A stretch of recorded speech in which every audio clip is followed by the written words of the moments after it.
yang namanya event itu pasti mengundang kerumunan. Ya Pak ya. Jadi kata pepatah yang mungkin saya didapat dari Wangsit itu, di mana ada kerumunan di sana ada jajanan Pak ya. Oh iya.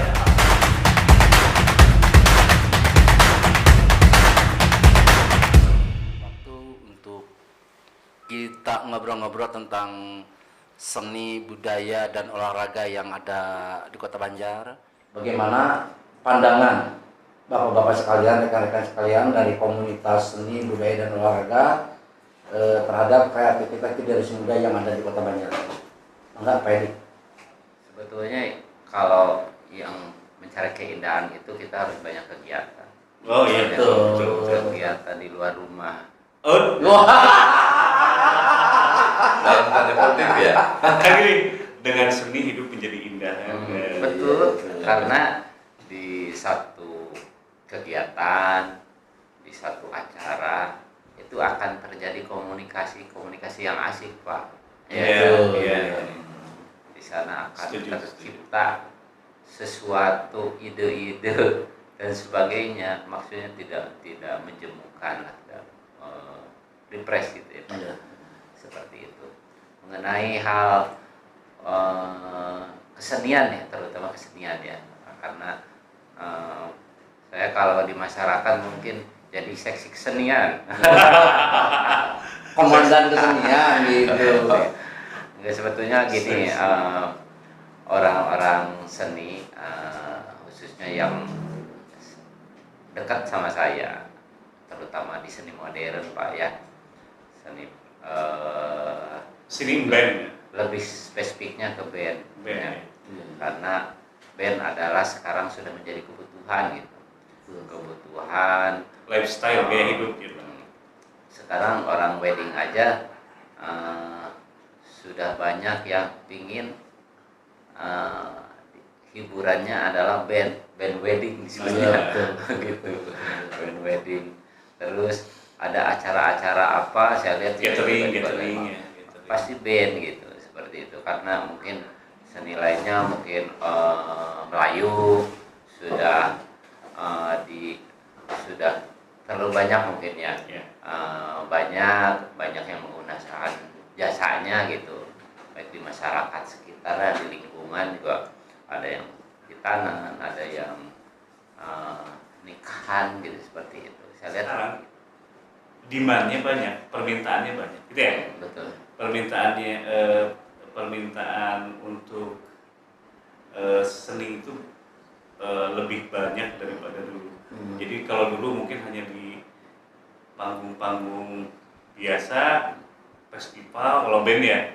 Kalau sekarang sudah masuk ke nikahan, sudah masuk ke gathering dan Sudah menjadi kebutuhan. sudah menjadi kebutuhan.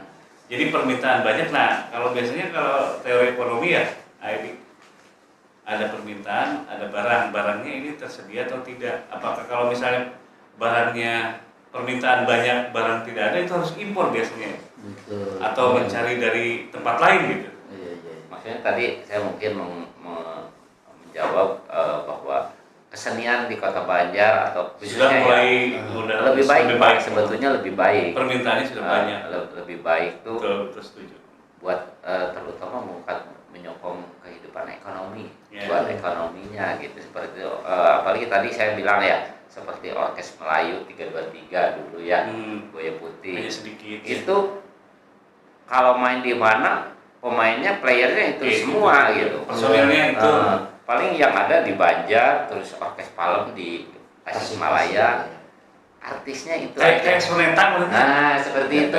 Jadi sudah bikin struktur organisasi gitu. Oh iya. Pemain Jadi sekarang lebih misalkan Gitaris satu, gitaris tam dua. misalkan ya, tabla Sani misalkan gitu.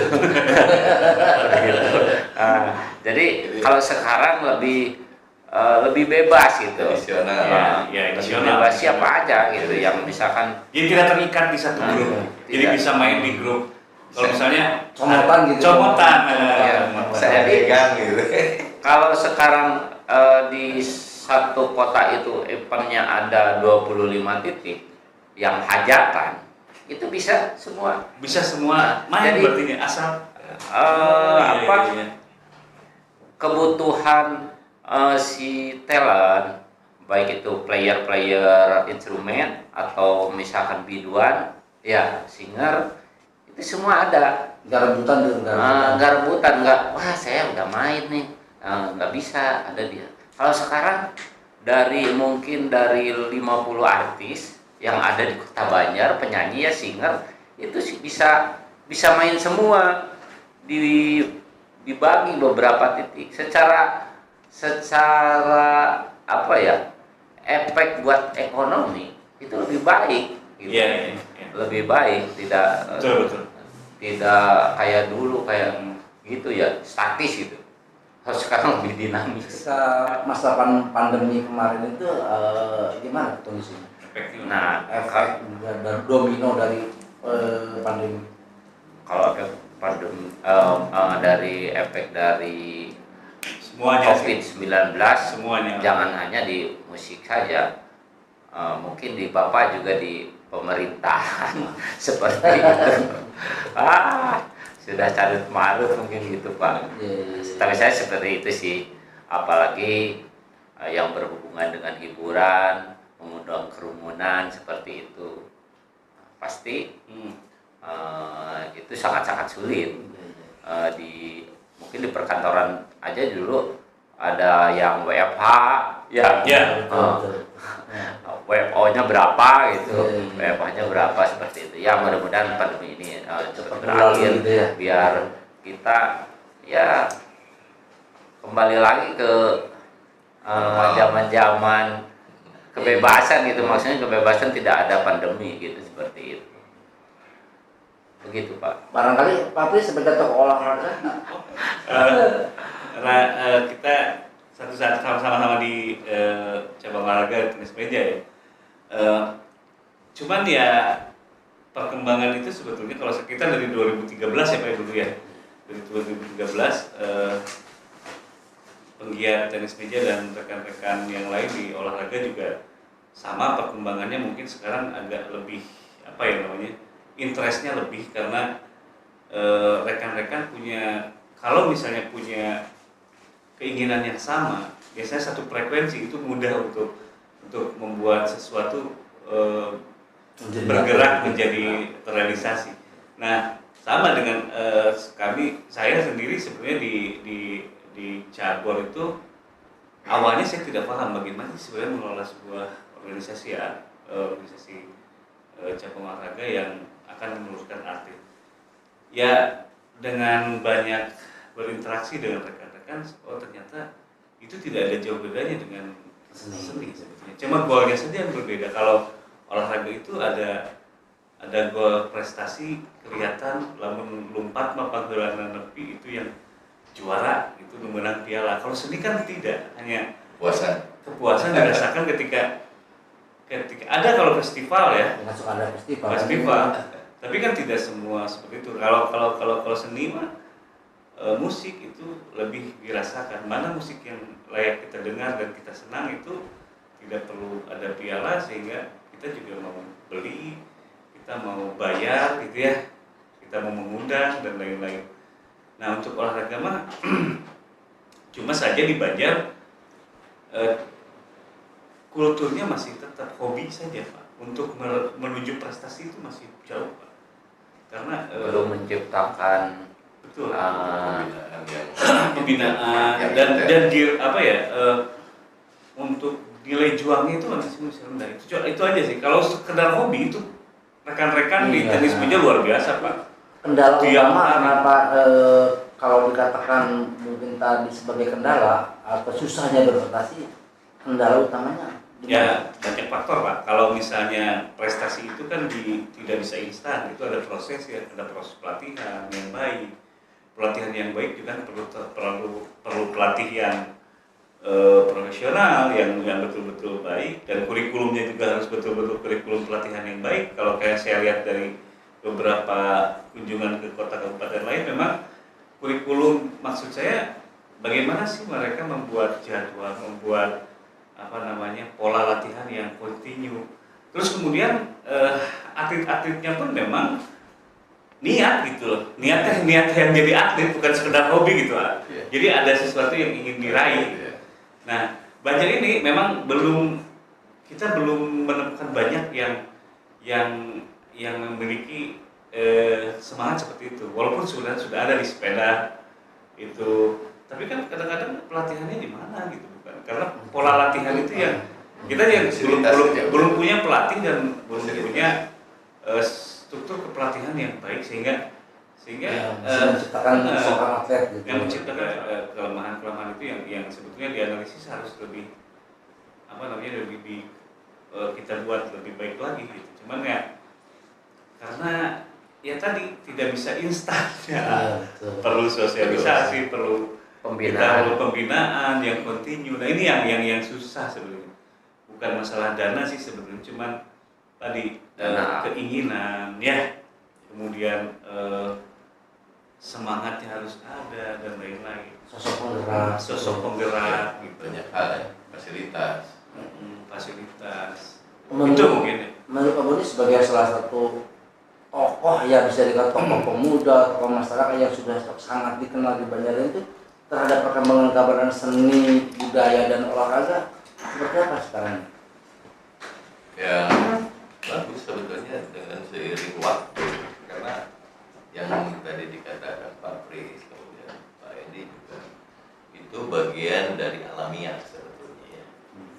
Apalagi kalau kita konsep bersama gitu, dikomunikasikan tentang fasilitas, tentang profesionalisme gitu ya, tentang kesadaran, itu sebetulnya bisa lebih cepat karena fokus kan gitu, kalau intent gitu kan. Sebetulnya Banjar ini hanya beberapa orang yang intent gitu ya, karena satu kebutuhan finansial juga harus mendukung ya, fasilitas support dari orang tua, kemudian dari orang tua itu juga jadi bagian terbesar sebetulnya untuk menjadi sebuah obsesi gitu ya, untuk atlet, kemudian untuk musisi gitu yang di Banjar. Jadi selama ini mengalir saja sebetulnya, mengalir saja, apalagi dengan adanya komunikasi seperti ini bisa naik grade-nya sebetulnya. Kalau dengan seiringnya waktu, dengan sering mensosialisasikan, kemudian mensupport gitu, itu akan lebih terpacu sebetulnya. Butuh pilar-pilar untuk mensupport secara realitas, secara intent, kemudian kesungguhan lah. Jadi masih dibilang asal-asalan enggak sih ya, alamiah sebetulnya. Dan itu menjadi sebuah kultur yang dibentuk sebuah kota Banjar yang baru berkembang.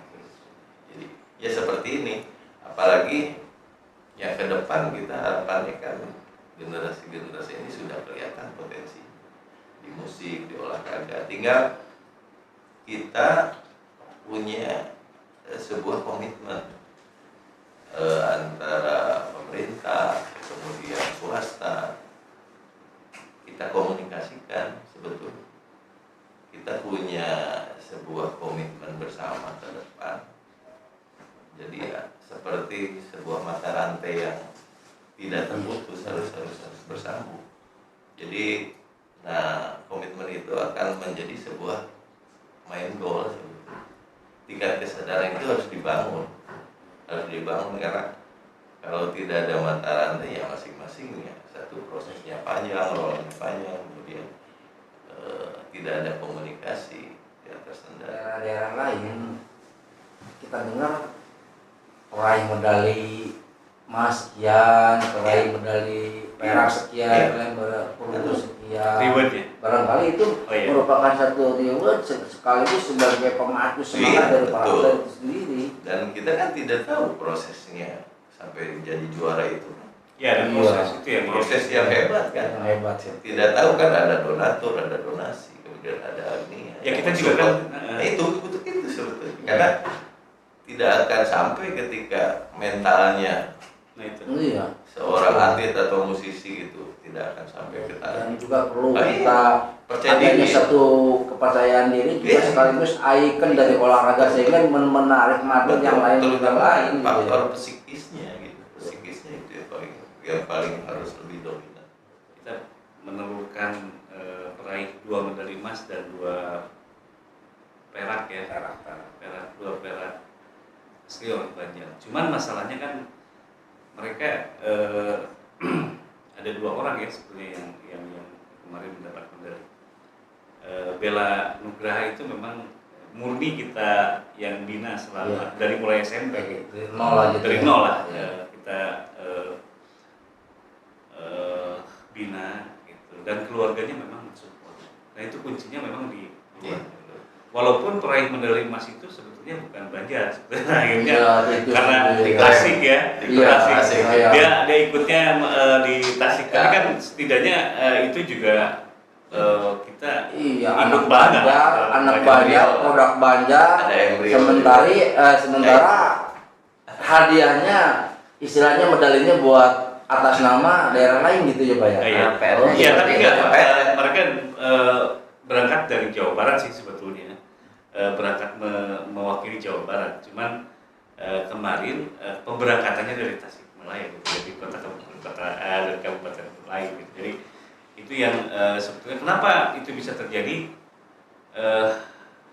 Pak Haji lah mungkin lebih tahu, lebih paham, Pak Edi mungkin bagaimana. Nah ini kan yang sebetulnya perlu ke depan kita perbaiki. Iya, kan sendiri. bagaimana itu bisa betah di Banjar, di tempat kita. Berarti itu PR-nya ada di pemerintah. Ada kepastian, artinya. Harus Iya. ada kepastian. Iya. Satu masalah Kepastian. pembinaan Iya. dan sebagainya. Jadi ya itu adalah PR buat pemerintah, bagaimana misalkan hal itu tidak terjadi lagi, tidak diambil orang. Iya. Seperti itu. Umacarana betah di Banjar, medalina oke jeung Banjar. Nah, Juga bukannya gratis. Dengan Iya. perjalanan sekian lama itu kan betul, ya betul. mengeluarkan banyak biaya. Nah, bagaimana, bukan berarti itu hitungan ya orang tua, Iya. tapi bagaimana sih si anak ini bisa ada kepastian, kenyamanan tadi ya, sehingga harapan menjadi juara itu bisa terwujud. Nah, terus kita juga punya talenta lain ya, nanti mungkin bisa diundang ke podcast ini, ya. Ada seniman kita juga, ini lah bisa jelaskan sama Kang Boris, ya pencipta alat musik yang unik gitu. Nah, Edi mungkin yang lebih tahu lah. Nah, Edi. Jadi harus jeli gitu, harus peka akan kebutuhan, akan penjajakan. Oh, misalkan si ini seorang ini nih, bakat nih, talent dia, bagus banget. Dijebatani, diarahkan. Jadi kalau ini dikasih kenyamanan lah, supaya dia bisa bereksplor lagi lebih baik, dan hasilnya juga buat kota itu sendiri. Betul. Seperti itu.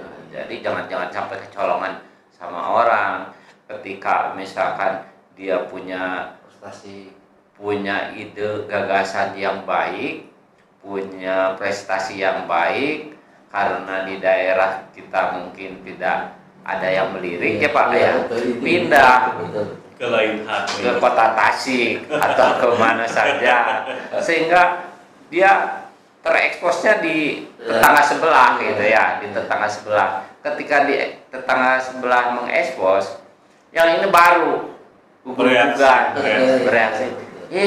Masih ya teh. Nah seperti itu.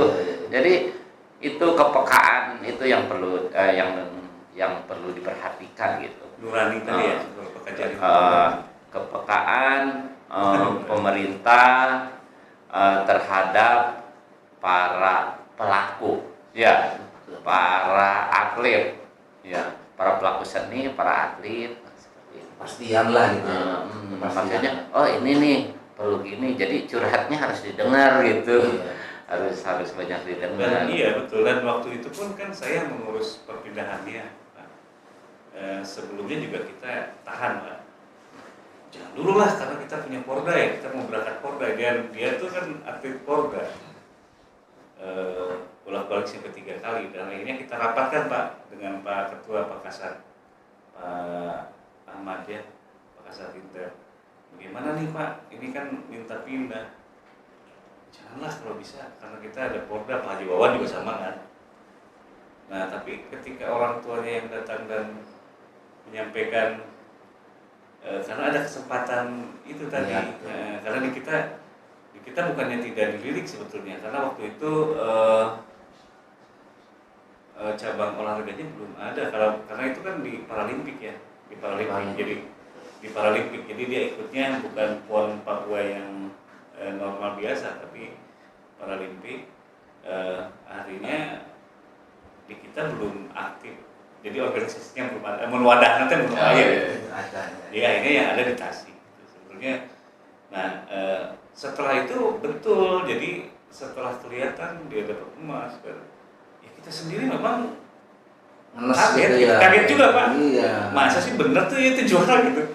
Karena yang saya ya bahagia tapi sedih, kecolongan gitu. Lamun kamari ayam berarti di Banjar berangkatnya gitu kan. Menang emas gitu kan berarti. Ya artinya ini proses ini menjadikan kita apa ya namanya terbuka. Jadi bentak mendiamannya. Ya, butuh eksistensinya kita diperhatikan. Iya. Nggak seperti saya lah, misalkan kalau saya kan tidak seperti itu. Saya meskipun jago di golf Pak ya. Iya. Ketika misalkan kota Jakarta minta saya jadi atlet Gengsi, golf, gengsi. saya nggak mau. Nggak mau ya, Gitu. Berarti dulu. Saya Nasionalis sebagai aja aja ini. seperti itu. Apaan golf gitu ya Pak ya? Golf kan di Banjar juga banyak gitu. Gitu, saya atlet golf Pak. Atlet golf. Peran serta kejaksaan lah gitu Iya, ya, khususnya dari sisi humanisnya, khususnya di sosial kemasyarakatan, bagaimana tanggapan bapak-bapak terhadap sosok leadershipnya Pak Kajari gitu terhadap perkembangan seni budaya yang ada di Kota Banjar pada saat ini? Karena saya mungkin yang baru saja Merasakan seminggu yang lalu merasakannya atas inisiatif, dan saya aplikasikan ya, saya realisasikan dengan mengadakan gelar festival lagu dangdut. Pak Kajari sih pengennya tadinya promo karaoke aja sih, karaoke mah di kamar weh. Kita justru maksudnya gini, antara ngadain festival nyanyi live gitu seperti itu pasti memerlukan mental. Di sana kita akan menguji mental semuanya gitu. apa 3 hari Pak? 3 hari ya? Ya 3 hari. Ya, jadi kembali lagi ke sosok Pak Ade Hermawan, Pak Ade Hermawan, saya ucapkan terima kasih banyak gitu ya atas inisiatifnya, berkolaborasi dengan orang seni seperti itu yang saya harapkan. Efeknya sangat-sangat luar biasa. Mungkin ya bukan sini saya kebetulan jadi ketua penyelenggara gitu ya, pada kaget semua lah, pada ngiri juga dengan adanya sosok Pak Kajari yang peduli lah ya, peduli dengan orang-orang seni, dengan orang-orang event seperti itu yang sangat diharapkan dari dulu. Kalau dari dulu mungkin kegiatan kita udah udah beratus-ratus event nih seperti itu. Diharapkan mungkin dengan kegiatan kemarin yang diinisiasi sama Pak Kajari itu menjadi sebuah trigger buat para pemangku yang lain gitu. Jadi lebih orang-orang seni merasa lebih diakui. Betul. Seperti itu, lebih diakui, lebih mungkin kelihatannya ini serius banget gitu. Masa Pak Kajari sebagai, maaf ya, bukan orang Banjar apa memberikan dorongan kuat sementara Banjar dunia. Nah, seperti itu Pak. Iya, Seperti itu. Makanya saya sangat berterima kasih sekali. Ini adalah suatu titik awal yang mungkin dengan event-event seperti ini yang mungkin di dalamnya, di belakangnya ada Pak Kajari. Mungkin untuk ke depan ada acara lagi, ditambah lagi nih bekerja berkolaborasinya dengan kejaksaan, dengan misalkan Polres, dengan siapa saja gitu. Jadi merasa senang semuanya. Jadi yang tadi mungkin merasa semua itu ada di masyarakat gitu ya, ada di masyarakat, bukan wah sieun seperti itu, ada polisi seperti itu, ada Pak Jaksa, justru harus humanis seperti itu, lebih humanis akan Jadi ya, tidak hanya sekedar menggeluti tupoksi yang ada gitu. seperti itu Pak. Dengan adanya respect seperti yang sudah dilakukan Bapak kemarin itu menjadi sebuah jawaban positif. Jadi bukan monster lagi gitu kan. Ternyata dulu kurang gitu. Ada sebuah kekuatan besar gitu kan di sana. Ketika percaya diri itu setengah-setengah gitu. Di penggiat itu ya. Tapi ketika muncul sosok Bapak ini, ya, karakter kita juga jadi keluar aslinya gitu. Berani gitu kan. Apalagi tadi dikatakan memang bukan orang sini tapi kan NKRI. Jadi maksudnya bukan Maksudnya, putra daerah lah gitu. betul. Tapi kan kita butuh sosok karakter Bapak Kajari. Iya. Ya makanya tadi dikatakan mudah-mudahan ke depan esok hari itu muncul karakter-karakter seperti respect, kemudian reaktif gitu ya, Akomodatif gitu kan. Jadi lebih bukan tidak ada jarak tapi lebih ya humanis gitu, lebih humanis. Nah ini menjadi sebuah kultur yang akan berkembang sebetulnya ke depan karena butuh sosok. Ketika budaya itu menjadi sebuah kekuatan di masyarakat, bahwa sosok atau lembaga kejaksaan ini bukan monster lagi, itu akan lebih terkomunikasikan secara emosional, bahwa hanya orang-orang yang bermasalah aja sebetulnya yang masuk ke sini.